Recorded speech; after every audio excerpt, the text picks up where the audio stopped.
অরহরের ডাল।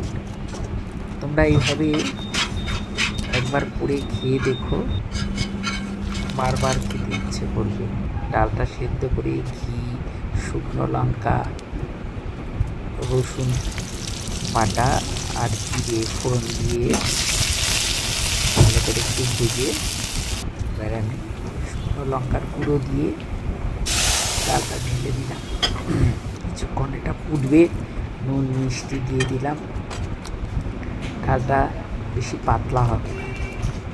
আর দই, টক দই আমি গ্যাসটা কম করে এক হাতা দই ভিতরে মিশিয়ে দিলাম।